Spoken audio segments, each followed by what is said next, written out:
Allegations of corruption threaten to overshadow the World Cup, which begins in 10 days in Brazil. However, an internal investigation by FIFA, the world governing body of soccer, hasn't anything to do with the upcoming sporting events in Brazil, but rather the 2022 World Cup in Qatar.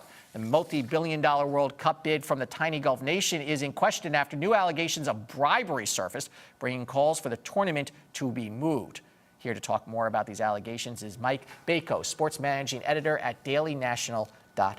Mike, welcome to Arise Exchange. Thank you. So let me start. What are the allegations, and is anyone surprised that FIFA is not exactly the most upstanding group? FIFA, not the most upstanding group. Qatar, not the most upstanding group. Basically, the allegations... So together, what you're looking at is possibly Qatar getting the 2022 World Cup taken away from them. That's the hope, I guess, if you're an impartial observer looking at the evidence that's been laid out specifically in the Sunday Times.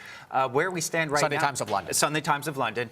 Basically, where we stand right now is Mohammed bin Hammam, a former Qatari soccer official who, let's get it out on the table, was stripped of his role in the Middle Eastern Soccer Federation because of some corruption in the past.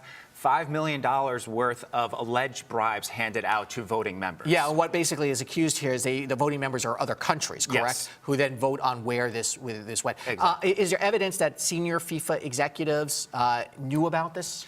Whether they knew about it or not, no one's obviously going to come out and say that. But you could tell FIFA's president, Blatter, came out and said, we may have made a mistake awarding Qatar the games. I think he was hedging his bets there a little bit, talking about the 110-degree weather and some of the infrastructure. Well, I was about to say that. They're going to actually play it in the winter.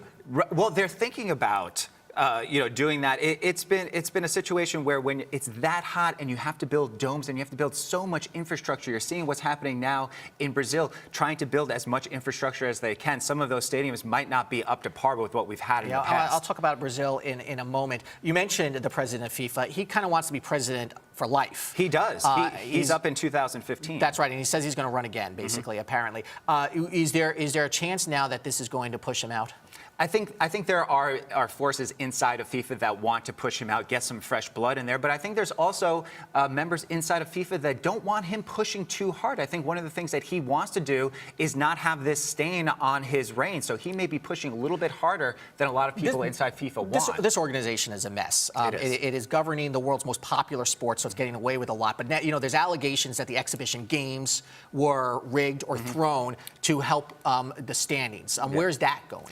That's another. And this is for the Brazil games. This is for the Brazil games. In 2010, there were some allegations that were made, came out over the weekend in the New York Times and other publications, that said that there were officials in South Africa who allowed referees to referee games that were part of an Asian syndicate of gamblers who were trying to fix the matches. So there's pretty hard and fast evidence on that. So again, it's the world's most popular game. It may be the world's most corrupt game when you look at some of these allegations.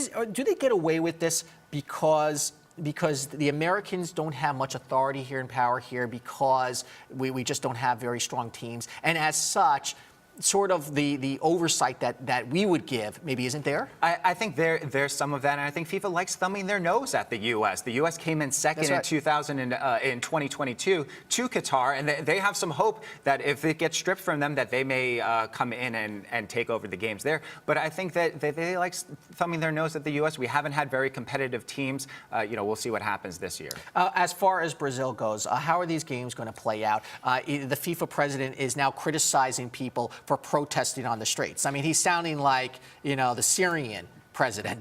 People are protesting in the streets not only against the World Cup, but what's happening in 2016 with the Summer Olympics. You're seeing increased violence in the streets. As popular as soccer is, people are looking at their own infrastructure being pushed out of slums to go into even worse slums, and they're building stadiums that are going to be used for this 2-3 week tournament that afterwards are going to be left in shambles, and they want infrastructure in their countries. And their argument that the World Cup helps the economies of these countries simply doesn't play out. It simply does not play out. All of the money goes into FIFA's pockets. Right. You may get some tourism money, but all of the money goes into FIFA's pockets. And they have a very nice headquarters in Geneva. Indeed. Mike Bako from the DailyNational.com. Thank you so much. Thank you.